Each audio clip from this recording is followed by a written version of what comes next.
미국 증시의 분위기를 생생하게 전해드리겠습니다. 이항영의 월가이드 시간이고요. MTN 이항영 전문위원 함께하겠습니다. 어서 오세요. 네, 안녕하세요. 네, 안녕하세요. 자, 지난 금요일 미국 증시가 또 특히 기술 성장주 위주로 안 좋았었거든요. 미국 증시 흐름부터 먼저 봐주세요. 네, 맞습니다. 3대 지수가 계속 떨어지는 모습이었습니다. 특히 이제 말씀하셨던 대로 기술주가 많이 떨어졌는데요. 오미크론의 변이 확산에 대한 우려가 분명히 시장에 지금 존재하는 게 사실이 되겠고요. 고용 보고서도 좋지 않게 나왔죠. 예상보다 훨씬 안 좋게 나온 것. 이런 두세 가지 요인이 엮이면서 주시장이 크게 내렸습니다. 말씀드렸던 대로 기술주와 임의 소비재 등 포함해서 전체 11개 중에 8개 섹터가 내렸고요. 필수 소비재, 유틸리티 그리고 헬스케어 등만이 소폭 상승할 수 있었습니다. 미국도 코로나19가 다시 좀 증가하고 있는데 확진자 수나 입원 환자인데 이제 큰 게 문제가 되는 것은 입원 환자 수입니다. 입원 환자 수가 지금 5만 3천 명 수준으로 올라간 것도 여전히 부담스러운 요인이 되겠습니다. 이 모든 것을 우리가 좀 반증해서 알 수 있는 것이 유가와 금리라고 말씀드렸는데요. 네. 유가가 반등을 시도했지만 다시 $66 초반 수준까지 내려오면서 마감됐고요. 10년물 금리는 떨어져도 너무 떨어졌습니다. 1.35%까지 떨어지면서 9월 이후 최저 수준까지 떨어졌다는 거죠. 그것이 결국은 경기 회복에 대한 불안감을 좀 반영하는 거죠. 한쪽에서는 인플레이션의 우려, 금리 상승의 우려가 있지만 실제 10년물 금리가 떨어지는 것은 약간은 좀 의아한 시장 움직임이 이어지고 있습니다. 한편 고용보고서만 간단히 먼저 말씀드리면 11월 신규 일자리가 21만 건 증가에 불과했습니다. 전망이 57만 건이 나왔기 때문에 절반 이하밖에 맞추지 못한 것이 시장의 또 하나의 요인이 되겠습니다. 알겠습니다. 자, 이런 시장에서 굉장히 부정적인 움직임을 보였던 눈에 띄는 종목들이 있었어요. 어떤 특징주들이 있었을까요? 네, 지난 금요일 날 아마 정규장 시작하기 전부터도 가장 불안한 보이는 모습을 보였던 것이 도큐사인입니다. 네. 도큐사인은 작년에 이제 재작년이었죠. 벌써 나스닥 100에 신규 편입됐던 주식인데요. 기대 이하의 가이던스를 발표했습니다. 회사에서 특히 이런 멘트도 한 거죠. 팬데믹 이후의 붐이 너무 빨리 좀 꺾이고 있다. 이런 표현을 했거든요. 그러면서 주가가 무려 40%나 떨어졌고요. 월가의 목표 주가도 줄 하향되는 모습을 보여줬습니다. DD 글로벌을 아실 것 같습니다. 중국에서 이제 우버 같은 경우라고 많이 얘기하는 건데요. 뉴욕 증시에 상장한 지 얼마 몇 달 되지도 않았습니다. 네. 사실 이때 중국 정부에서 상장하지 말라고 경고했었던 거 기억하실 텐데요. 그렇죠. 또 진행했거든요. 결국은 이제 압박의 증거라고 좀 보고 있는데 여하튼 뉴욕 증시의 상장 폐지를 발표했습니다. 주가는 22% 떨어졌고요. 그러다 보니 중국 관련 주식 다 떨어졌습니다. 알리바바도 많이 올해 지금 수년 내 최저 수준까지 떨어져 있는데요. 또 다시 8% 떨어져 있습니다. 엔비디아는 최근 들어서 뉴스가 계속 나오고 있습니다. 여전히 위에 상당히 많이 올라가 있는 주식인데요. ARA 민수의 차질이 우려된다는 얘기가 계속 하고 있죠. 우리식으로 보면 미국 공정거래위원회에서도 지금 브레이크를 걸은 것으로 보도가 되고 있습니다. 테슬라는 6%가 떨어졌습니다. 일론 머스크가 주식을 추가 매각한 것으로 알려지면서 주가 또 흘러내리는 그런 모습이었습니다. 자, 이날 빅테크 기업들도 사실 이런 시장 분위기를 벗어나지는 못했던 것 같아요. 빅테크 주들은 어땠을까요? 네, 역시 애플 같은 경우는 여전히 고공행진을 하고 있습니다. 지난주에도 주간을 보면 3% 가까이 올라가면서 사상 최저가 랠리를 계속 이어가는 모습이지만 당일 일간으로 보면 이틀 연속으로 주가 좀 쉬는 그런 모습을 보여줬습니다. 1.1%가 하락했네요. 마이크로소프트는 마찬가지입니다. 2%가 떨어지는 모습이었고요. 알파벳도 결국은 $3,000를 벽을 넘지 못하고 조금씩 쉬어가는 모습입니다. 0.7% 하락했고요. 아마존도 1.4% 떨어졌기 때문에 빅테크라고 말할 수 있는 것들 그리고 시가총액 대형주들은 그냥 다 빠졌다라고 이해하시면 되겠습니다. 자, 고용 보고서가 좀 실망스러웠다고 하니까 이 고용 보고서도 한번 좀 자세하게 짚어주세요. 네, 말씀드렸다시피 신규 일자리가 21만 건이 나왔습니다. 예상치가 적게 보는 것은 52만 건, 많게 보는 것은 57만 건 이상을 봤습니다. 특히 전전일에 나왔던 ADP 민감 보고서가 워낙 좋게 나왔기 때문에 그러니까요. 지금 예상은 54만 건, 57만 건보다 훨씬 높아서 일부에서는 65만 건까지 보는 측이 있었거든요. 네. 그에 비해서 지금 3분의 1밖에 못 나온 겁니다. 절반 내지 한 30%에서 35%밖에 안 나왔다는 거죠. 지난달은 54만 건이었습니다. 다만 이제 실업률은 4.2%로 전월에 4.6%보다 많이 떨어졌지만 이런 실업률 자체는 큰 의미는 없다고 보셔야 되겠습니다. 왜냐하면 미국에서 실업률은 5% 정도면 이제 완전 고용이라고 하고 있거든요. 그러니까 큰 의미는 없겠고 숫자가 좀 내려가는 정도라고 이해하시면 되겠습니다. 주시장도 마찬가지지만 우리가 고용 시장을 얘기할 때 보면 다양한 이제 그 섹터가 있습니다. 네. 예를 들어서 뭐 전문직도 있을 것이고요. 거기에 보면 공무원도 있을 것이고 뭐 여러 가지가 있겠는데요. 여기 보면 가장 이제 사람들이 많이 그 들어오고 나가고 하는 거가 소위 레이저 앤 허스피탈리티입니다. 그래서 접객업소라고 우리가 얘기하고 네네. 있는데 이게 보면 일반 소매점 그리고 일반 뭐라고 할까요? 일반 그 혹시 레스토랑 이런 것들도 레스토랑 이런 포함되나요? 거다 들어가는 거죠. 일반 그 자영업 하시는 분들 네네. 대부분 여기 해당된다고 보시면 되겠는데요. 여기에 이제 그것이 구인 구직이 그러니까 그 구직은 쉬운데 사람들을 뽑으려는 이제 구인하는 사람들이 충원이 안 되는 것은 이제 가장 여전히 이슈거리라고 보시면 되겠습니다.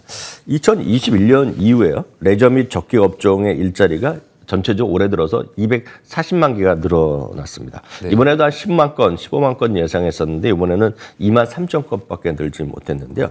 그러면 240만 건이나 올해 들어서 늘어났지만 이게 충분하지 않다는 거죠. 왜냐하면 2020년 팬데믹 시작 이후에 여전히 그 당시 대비 보면 130만 건이 아직도 마이너스랐다는 겁니다. 그러니까 전체 그 당시 대비 보면 7%가 줄어들어 있다는 것입니다. 그래서 그 업소가 예를 들어서 그 식당이나 카페가 됐건 조그만 소매점 이런 것들이 7%가 줄어들었으면 상관이 없을 텐데 그렇게 줄어들지는 않았거든요. 그러다 보니 사람이 부족한 겁니다. 사람이 부족하니까 계속해서 임금을 올려주는 거죠. 그래서 임금이 큰 기업이 하는 것보다 소매 그 자영업 하시는 분이 임금 올려주기 우리나라도 마찬가지가 쉽지 않거든요. 네. 그러다 보니 이제 집에 있던 부인이 같이 일한다. 이런 것들이 많이 이슈거리가 되고 있거든요. 그러니까 사람을 구하지 못하는 것이 지금 현실이 되겠고요. 지금도 지난달에도 이어졌고 가장 핵심적인 부분은 바로 말씀드렸던 레저 및 허스피탈리티, 즉 접객업소가 사람들을 뽑지 못하고 있다. 이것이 문제다. 그러니까 부인은 많이 하고 있고 네네. 잡포스팅은 많이 하고 있지만 사람이 안 오는 거죠, 지금.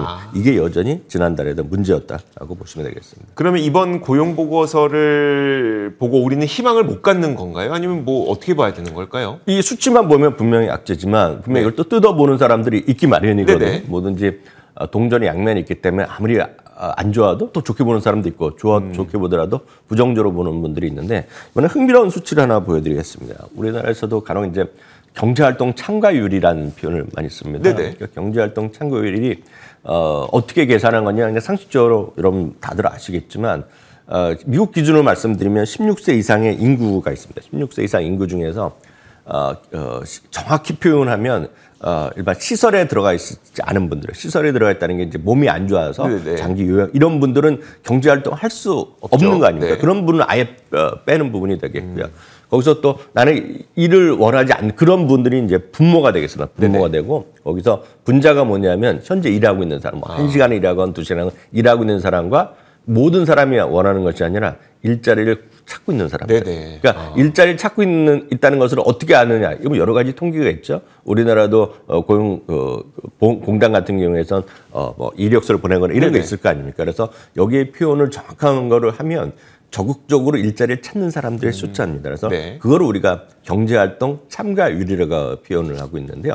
그 수치가 61.8이 됐다는 것인데요. 이 수치가 요 그림이 되겠는데 이것이 작년 3월 이후 최고 수준까지 올라갔다는 겁니다. 그러니까 말씀드리고 싶은 것은 분명히 이번에 신규 일자리 자체는 많이 늘어나지 않았지만 이제 일을 한번 해볼까 하는 사람이 늘어났다는 거거든요. 그러니까 네네. 그래서 이거를 갖고 내년이나 금년 12월 내년 이후에는 상당히 이제 일자리 찾겠다는 사람이 늘어나고 있기 때문에 구인과 구직이 매치가 되는 거죠. 그래서 신규 일자리가 늘어날 수 있다라는 다소는 모르겠습니다. 자의적으로 해석한다고 볼 수도 있겠지만 네네. 상당히 그나마 의미 있는 수치이기 때문에 너무 이것 때문에 뭐 불안할 필요는 없다라고 이해하시면 되겠습니다. 알겠습니다. 자, 그런데 사실 시장을 불안하게 만드는 요인들은 이렇게 시장이 불안할 때 또 이렇게 겹쳐서 터지기도 해요. 찰링원 멍거 부회장도 이날 좀 부정적인 시각을 얘기하면서 약간 시장의 투자 심리를 좀 짓눌렀던 경향이 네네. 있는 것 같거든요. 네네, 맞습니다. 찰리 멍거 이분이 지금 96, 97이 되셨는데요. 네, 맞아요. 그래서 이분이 워낙 오마에 계시는데 최근 2년 동안에 거의 이제 캘리포니아에 계셔갖고 기억하시겠지만 물론 온라인으로 지금 주총회를 했지만 벅스에서도 그래서 캘리포니아에서 다소 화상으로 했거든요. 네. 그래서 이번에는 이제 벅스에서가 캘리포니아 가서 이제 같이 했는데요. 네. 이분이 지금 호주에 가셨습니다. 이분이 그러니까 호주에 가셔서 한 컨퍼런스에 참가하셨는데요. 몇 가지 의미 있는 얘기를 했습니다. 다만 이분이 미리 말씀드리지만 이분이 시장에서 상당히 버블을 경고하고 닷컴 버블 이후에 정말 이 시장이 이렇게 미쳐 있을 수 없다 그런 표현을 제가 정확하게 번역을 하면 그런 표현을 썼는데 이분이 이 최근에 시장에 대해서 긍정적이나 뭐 고평가됐다 얘기를 안 한 적이 없습니다. 이게 가장 뭐를 알 수 있냐면 네.